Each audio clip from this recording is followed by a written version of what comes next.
Alors au cœur, il y a un socle de sens et de conscience. Ça crée un mouvement, une dynamique permanente et un chemin. Et tout ça pour une création de valeurs, de richesses équitables. Et voilà, une génération du potentiel. Donc de se donner une fin, voilà, on se sert du chemin comme futur. Donc c'est le centre d'énergie positive distribué. Voilà. Et la boule à facettes, elle en donne partout, tout le temps. Il est individuel et collectif. Il a vraiment son socle avec sa construction, et on s'appuie sur ça, et on s'y appuie collectivement et individuellement. Et durablement. Il y a le côté énergie dans tout ça, il y a du mouvement. Ne pas oublier de se mettre la tête dans les étoiles, d'aller voir là-haut. C'est l'image de la cordée. Seul on va vite, mais ensemble on va plus haut. Qui est un espace de créativité, c'est-à-dire qui était en chaos, avec un tas de choses qu'on ne sait pas ce que c'est. Donc c'est juste, ça va émerger, il va y avoir quelque chose qui va sortir de là. Pourtant, ça représente l'équilibre, ça représente aussi le monde, donc l'ouverture. L'histoire, donc ce sont les lunettes, donc les différents regards qu'on a sur les choses et vers l'avenir, donc la vision. Ça s'élève, donc il y a une construction, une élévation. Alors, très important ici, c'est les petits papillons sur la tête des gens, c'est l'inspiration. En tout cas, c'est tout un mouvement d'éléments ou d'énergie qui viennent nous rejoindre. Alors, transformer l'épreuve en or. Ténacité. Solidarité, c'était une œuvre commune, et notamment dans l'effort. Là. Oser l'impossible, c'était impossible et on l'a fait.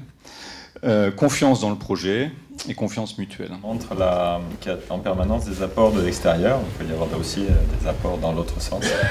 Voilà, c'est quelque chose qui n'est pas isolé. D'abord la cellule vivante, donc on a fait un peu du biomimétisme et on s'est inspiré d'une cellule, mais une cellule très ouverte, très poreuse et avec un grand échange avec l'extérieur où il y a une vie à l'intérieur, il y a une zone de méditation qui est là-haut. Et puis ensuite, il y a l'innovation qui est inspirée. Et ils échangent en trocon avec les gens de l'extérieur ces différents produits locaux avec d'autres formes dont nous avons peut-être besoin à l'intérieur. Une petite banque ici centrale qui fluidifie, qui fait circuler une monnaie locale qu'on a créée pour le besoin. Et on a différentes vigies, comment on appelle ça, pour capter des signaux faibles. Des signaux faibles. Ouverture, accueil, inspiration, innovation, production, échange, nature, méditation. Au cœur de tout. C'est l'interconnexion au service du vivant. Nous, c'est un espace dont le mot caractéristique, c'est vivant. Donc, au centre, il y a une sorte de boule d'énergie avec quelqu'un qui donne chaque jour un peu le cap, le cadre, mais qui va changer, et qui va être... ce cap, ce cadre et cette personne peuvent évoluer. Et donc, les caractéristiques principales de l'organisation, c'est qu'elle est modulaire, elle est dynamique. Et ensuite, tout le monde est finalement créateur. Le résultat étant exposé dans notre musée de l'entreprise, je ne sais pas comment il faut l'appeler, voilà, parce qu'en fait, on crée des œuvres d'art. On a reconnu aussi que ça pouvait être fragile. Hein, au moment où on le disait, il y a un objet qui s'est cassé la figure. Donc c'est vrai que des organisations vivantes, comme un être vivant, elles ont leur fragilité.